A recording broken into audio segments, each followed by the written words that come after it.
thinking. The same is true for someone who's had 20 years of just food noise. Oh, 100%. And could you switch off the gym?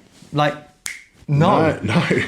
And it's the same for them. Yeah, that, you know, I've not heard that analogy, the flip side of it. That's really good. I've never thought of it. It just happened in my head just then. Yeah. So that it is a habit that's ingrained in them to eat, you know, and you know, I don't know where it comes. I've got like a theory where it might come from when it comes to emotional eating. Oh yeah, which from is the research I've done. So we use food emotionally, and a lot of it I think is down to not blaming our parents, but what our parents teach us when they're younger without even realising. Go on. So if you've got a parent and that kid, your child is getting bullied at school, right? That parent then goes to child, come on son, let's go get you some sweets to cheer you up. Yep. Immediately they're associating feeling sad Uh-huh. and to make themselves feel happy, they associate it with food. Makes total sense. Or even the positive news, they passed their GCSEs, they've done something really well. Let's go get some cake. Yeah, let's go get some cake. Let's go get a McDonald's. Yeah, it's never okay, let's go cook a healthy meal at home. Yeah. It's let's go treat yourself with high calorific food. So subconsciously, you know, this is only a theory, you're putting it into your kid's head that you feel sad, you feel happy, you need to eat something high calorific, delicious and tasty. Yeah. And then for some people who are going through like terrible mental health and they're feeling sad constantly, they use food to try and get that feel good feeling. Yeah, it makes sense. That makes total sense. That's totally logical to me. Yeah, totally logical. Because I do it on habit. If I'm training hard, my habits clean up. If I stop training, I go to comfort food almost immediately, and it's all foods I had as a kid. Yeah, all foods as I had as a kid. It gives you a bit of dopamine. It does. Short term, you get a nice dopamine hit. Makes you feel like a kid again. Yeah. I full transparent. I used to suffer with binge eating. Did you? Like bulimia at some point as well. Bulimia? Yeah. No way. Yeah, really bad. I didn't know. Sorry, dude. I'm open about it. It's facts, and if I'm open, I can help other people. Yeah, it's true.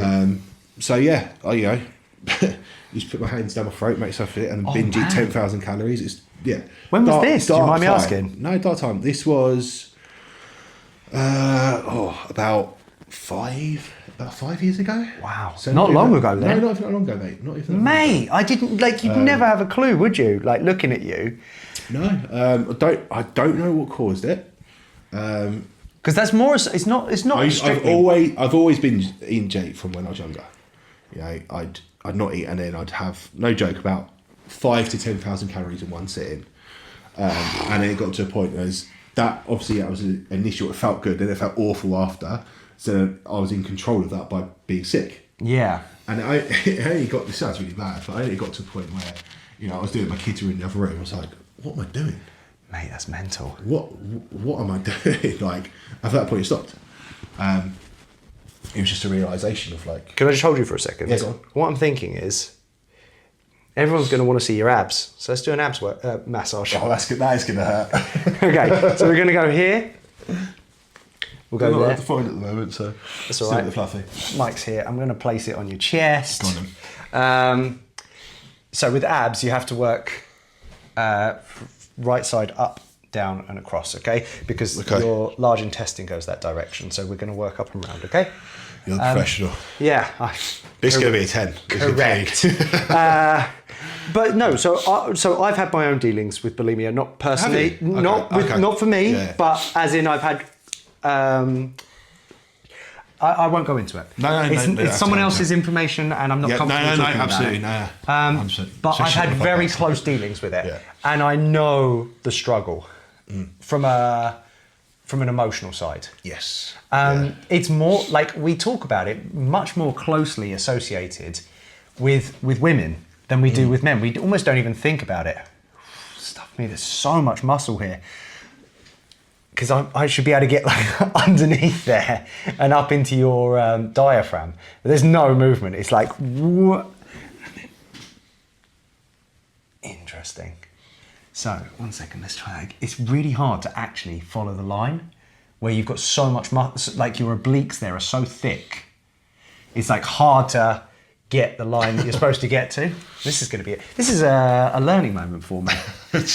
Be paired with a bigger guy. Yeah.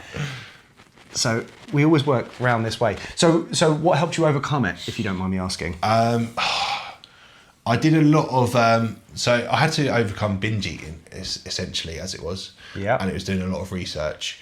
And it was almost, I just had to sit through the moment. You know, I said about getting comfortable, being uncomfortable. So if anyone suffers with binge eating, you know that you will, you when you want to binge, it's all you can think about. Oh, really? It consumes your mind like anything. So I had to take myself away from that situation. Yeah. So if I was in the, it's always be generally in the kitchen, right, where the food is. Yeah.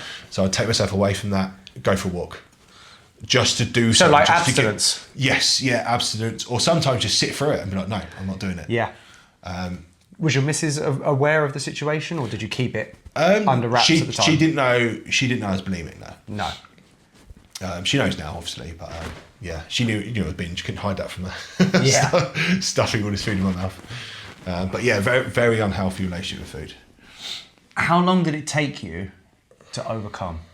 Because there's people out here. There'll be people watching this right now who have had to overcome it, and they will know full well it took them ages. But there'll also be people here who have yet to overcome it. Yeah, great. Yeah. How? It's great. They're yet to overcome it. Yeah. This will help. Hopefully help them. Yeah. So there'll be people that are relating to you, and there'll be people hoping to relate to you. Yeah. So how long did it take you?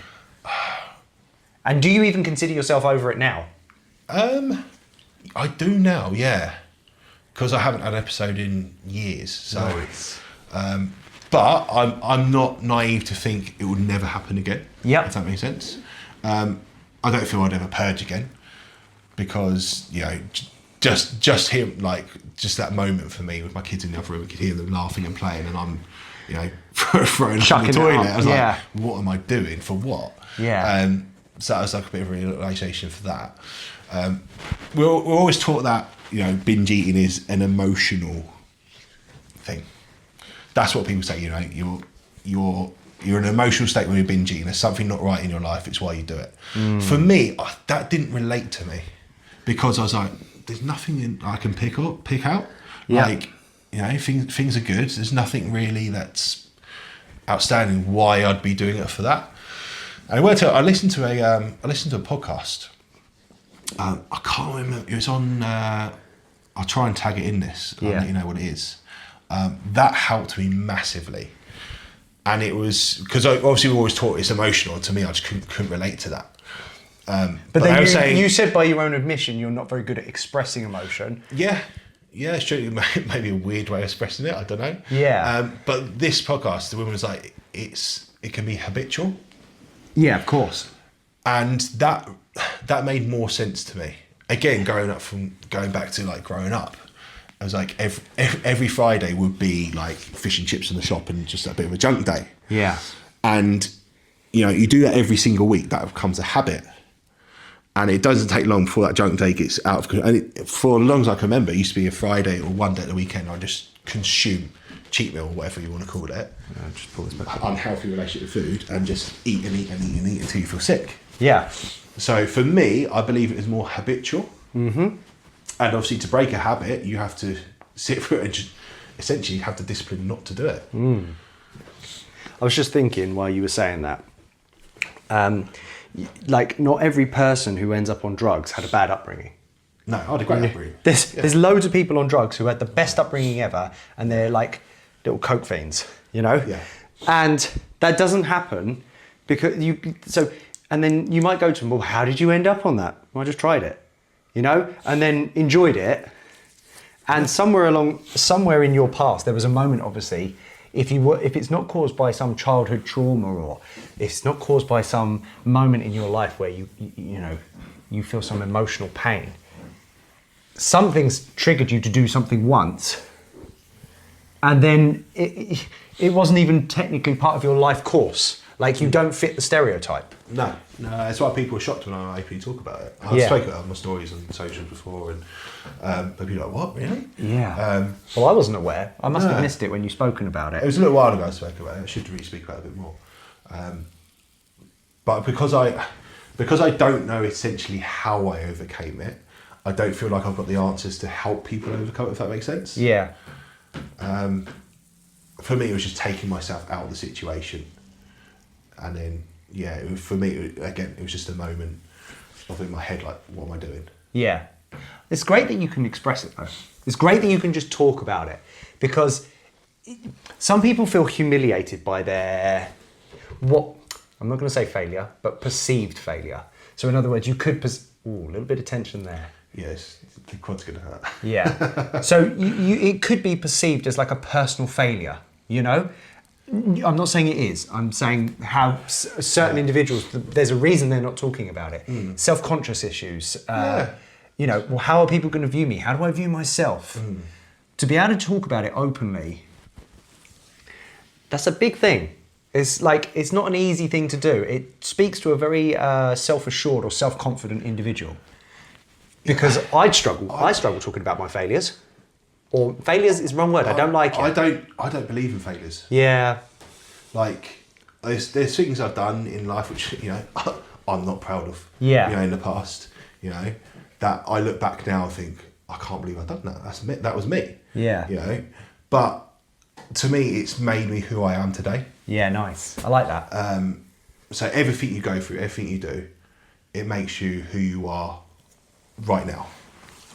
And I might be saying the same thing in 5-10 years time, looking back and thinking, "God, I can't believe I used to do that." You know, life's about growth and progressing. How's that feel? Yeah, tender. Yeah, that's like a 7 or 8. All right, I'll take it back a notch. Yeah. We'll take it back a notch. Finally, he gets somewhere with you.